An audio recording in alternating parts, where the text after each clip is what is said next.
কই যাবেন? উঠেন। ধানমন্ডি কত? আরে না, এখান থেকে যাবো না, চলো অন্য রিক্সায় যাই। অন্য রিক্সা কেন? এই রিক্সা কি সমস্যা? এখান থেকে রিক্সাওয়ালার ভাড়া বেশি চায়, হেঁটে গিয়ে সামনে থেকে নেই, ভাড়া কম পাবো। মামা আপনারা খুশি হয়ে যা দিবেন এটাই সই। উঠেন। আরে তুমি জানো না, ওরা এই কথা বলে, পরে রিক্সা থেকে নামার সময় কাহিনী শুরু করে দেয়। তুমি তো কাহিনী করতেছো। একটু আগে বাসের হেল্পারে দেখে গেলে বাসে উঠবা না, এখন আবার রিক্সাও তোমার সমস্যা। সব জায়গায় গেলে তোমার সমস্যা আর সমস্যা। আমার পা ব্যথা হয়ে গেছে, আমি হাঁটতে পারবো না, আমি রিক্সায় যাবো। ওঠো। হ্যাঁ মামা, আমি ওইটাই কইতাছি, এই জায়গায় অন্য কোনো রিক্সা পাইবেন না। উঠেন। ওঠো ওঠো, চলো মামা। কি খেলা দেখাইলি রে টুম্পা, শিখলাম। মামা তুমি টুম্বা কই লাগা? টুম্বা কেডা? মামা কঠিন কাহিনী, আমার গার্লফ্রেন্ডের নাম ছিল টুম্পা। কি কও মামা?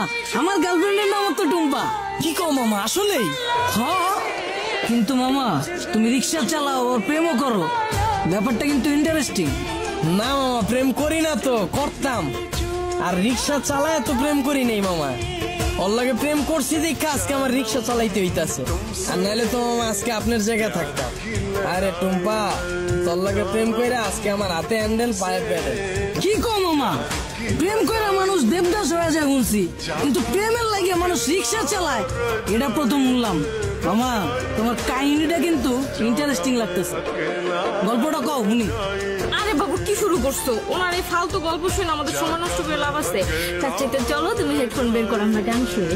আরে না, মামার কাহিনীটা অনেক ইন্টারেস্টিং। মামা তুমি কও। না মামা থাক, বাদ দেন। মামি উনতে চাইতেছে না, পরে দেখা গেল আমার কাহিনী হইনা চিত্তা যাইব। আরে মামা তুমি তোমার গার্লফ্রেন্ডের কাহিনী কইবা, এটা তো হয় চেতবকে। কও মামা শুনি। মামা কি কমু দুঃখের কাহিনী, ও একটা জিনিস আছিল মামা, খালি চুস্ত। সুস্থ মানে? পুরা কাহিনী কই মামা, শুনেন তাইলে সেনা বুঝবেন।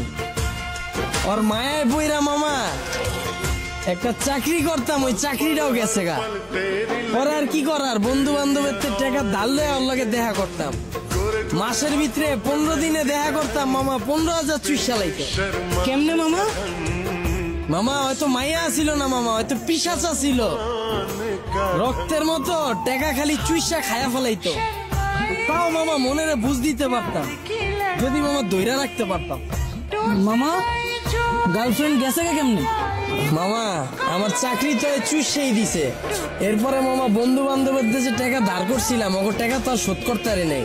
পরে আর নতুন করে ধার দেয় নেই, এর লেগে 10 দিন ধরে ওর লাগে দেখা করতে পারি নেই। পরে ভাই অন্য জায়গায় যায় ভাই চোষা শুরু করে দিছে। পরে পরে আর কি মামা, 1 বছরে 10 লাখ টাকা চুষা দিছে। পরে এই 10 লাখ টাকা শোধ করার লেগে মামা এই যে রিক্সা চালাই না শুরু করলাম। চাকরি করে তো মামা এই টাকা শোধ করা সম্ভব না। মামা তোমার কপালটা আসলে খারাপ আছিল, কিন্তু মামা আমার কপাল কিন্তু চান কপাল। আমার গার্লফ্রেন্ড আমার অনেক ভালোবাসে, আর মামা আমিও কিন্তু আমার বন্ধুদের থেকে টাকা ধার লইয়া পরে লইয়া ঘুরি। কিন্তু মামা ভালোবাসার কাছে টাকা পয়সা আসলে তুচ্ছ জিনিস। কি কও জান? মামা আপনার লেগে দোয়া করি মামা, খালি জীবনে একটাই আফসোস, যারে আম খাওয়া শিখাইলাম এখন আর আম খায় না মামা, আপেল খুঁজে। আর 2 দিন পর পর নতুন বয়ফ্রেন্ড আমার রিক্সায় উঠে। কি কও মামা? তোমার গার্লফ্রেন্ড তোমার চুষা তোমার রিক্সায় উঠে আবার বয়ফ্রেন্ড লইয়া? মামা আমি যদি তোমার জায়গায় হইতাম তাইলে 2 ডালে 2 গালে ঠাড়া বইরা দিতাম। কি কো মামা, আসলেই? হ্যাঁ, তুমি দরকার হইলে আমার নাম্বার লয়ে লও, অগরে যখন পাইবা আমার নম্বরে কল দিবা। দরকার হইলে আমি আইসা অগরে থাবড়ে যাম। কিলো থামাইছো কে? আয়া পড়ছি তো মামা, নামেন। ও আয় বলছো কত দিমু? কিরে তুই আমার মালিকা? মামা আপনিই তো কইলেন পাইলেই কানের নিচে বাজায় দিতে। আমারে হাতে হ্যান্ডেল পায়ে প্যাডেল যে পরাইছে ওই জিনিসই তো এইটা, এটাই তো এখন আপনার কপালে জুটছে।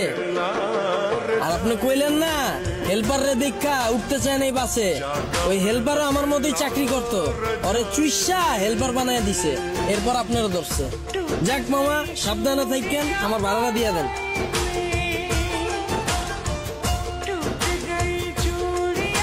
আর মামা চুষা শেষ হইলে যদি রিক্সা লাগে আমার জানায়েন মামা, রিক্সা আমার পরিচিত আছে এলাকায়।